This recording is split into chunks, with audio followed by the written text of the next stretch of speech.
morning, friends. Welcome to the pre-market update. As we have seen since so many months, the trend is continuing, and we've seen uptrend in the Indian equities after the bigger events like of Brexit or Exit. Yesterday market was nifty and Sensex was 0.5% higher on the back of global markets, and global markets were also very strong. Yesterday there was a big event, that is Bank of England, which they came out with their policy, but Bank of England shocked and surprised everyone by not cutting the interest rates and continuing with whatever the easing policy is concerned. So more or less the monetary policy was more of a status quo rather than acting anything upon it. Expectation was cutting the interest rates on the back of the kind of economic boil down it can come after Brexit. But that was very surprising in nature. As we see, Indian markets in terms of flows are concerned, FI index futures were positive by 460 crores, whereas in the cash segment they were even net positive of 870 crores. But on the other side, domestic institutions, that is DII, was negative of 875 crores. The same way European markets were also poised. CAC and DAX. CAC was 1.16% higher, DAC was 1.4% higher, whereas FTSE was little flattish and lower, 0.25% down.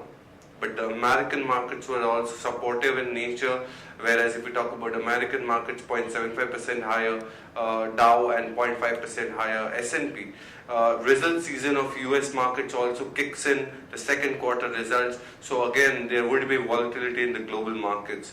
Along with that, if we talk about today's Q, Nikkei and other Asian markets are strong. Hang Seng is strong, 0.5% higher, whereas Shanghai is flattish in nature. SGX Nifty is little higher by 30 points as of now. Now we'll understand derivative updates. Good morning, friends. We'll give analysis on derivatives. Yesterday's market, after taking a pause in the last two trading sessions, our market did open on a positive note, and thereon it continued to trade on the higher side and continued to go in the northward direction. And eventually bulls were back in action, and our market did close on a positive note, just around 8,000, just below 8,600, 8,576.55, and gave a closing above our straddle break-even point of this series. That was at around 8,572 of 8,300 call and put. The straddle break-even point of on the higher side it came at 8,572, and market did give closing above it. And in the past we have observed whenever the market gives closing above the straddle break-even point, we see a sharp upside on the higher side, and we are waiting of it. And in yesterday's trade, it did close on a higher note with a gain of 0.66%, settling at 8576.55. Yet another day where we have seen a rise in the open interest. Whenever the price, whether Nifty has been going up, mainly due to the addition of the long positions. And in yesterday's trade also we did show an addition of around 3.5%, 3.63 to be precise. While on the absolute terms, 8.45 lakh shares were added in the open interest. Cost of carry also increased from just a negligible 55 basis point to currently the cost of carry is anywhere around 12 to 13 points, indicating majority of the addition which was seen in yesterday's trade was on the longer side. While put call ratio increased by 3 basis points from 1.05 to 1.08, and that was mainly due to we have seen good amount of unwinding in the call side, and simultaneously aggressive put writing has been seen at the money and slightly out of the money strike price, while volatility index was more or less same at sub 15 odd levels.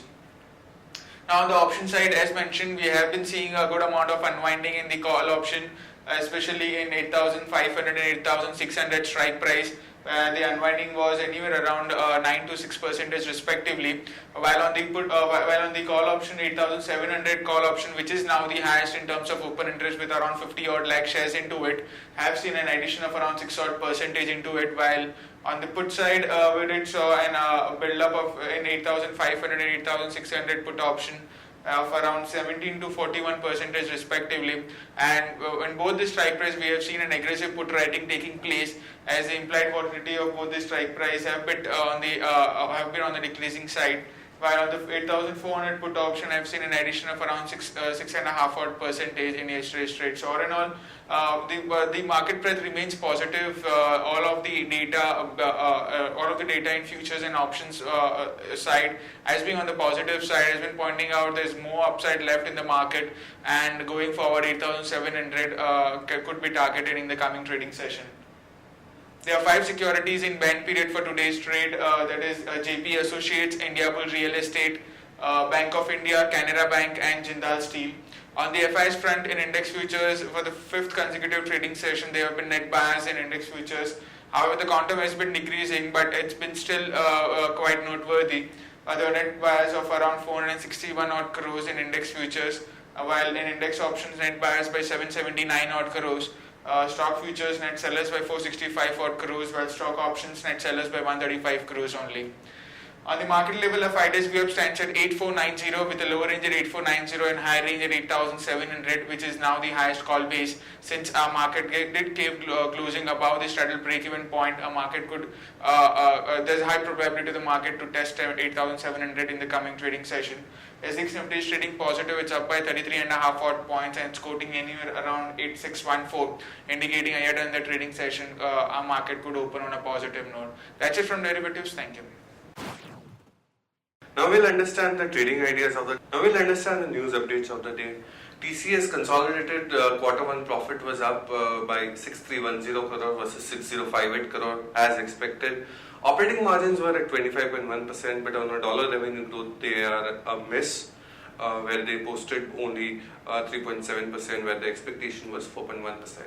Spice Mobility hikes stake in Sunstone Learning to 41.61% from 38.54%. Hexaware denies promoters in talks with PCCW for selling stake. ICICI Pru Life Insurance to file rupees 4,700 crore IPO next week. Granules acquires 12.5% stake in US Pharma. CMAC 3-year contract with ONGC for $33.4 million. Emphasis: Marble 1 and 2 Blackstone make open offer to buy 26% of the equity. PNC Infratech bags hybrid annuity highway project for 881 crores, which is again positive for PNC Infratech. Hero MotoCorp launches first in-house developed motorcycle Splendor iSmart 110cc from the own research R&D activity. Yatra looks to get listed in Nasdaq with Terrapin deal. Now we'll understand results which are going to come out today. Infosys at 3374 crores, the PAT estimate. Reliance at 6441 crores. LIC Housing Finance at 450.8 crores. NIT Tech at 73 crores, and the other result is Mastech. Stocks with positive and negative bias. If we talk about positive bias is Amara Batteries, Voltas, Motherson Sumi, and with negative bias is Bharat Forge. Stocks for investments are as follows: Britannia, HDFC Bank, Maruti, Ultratech, and Sun Pharma. Thank you friends, that's it for the day. Happy investing. We'll again meet next week, Monday morning.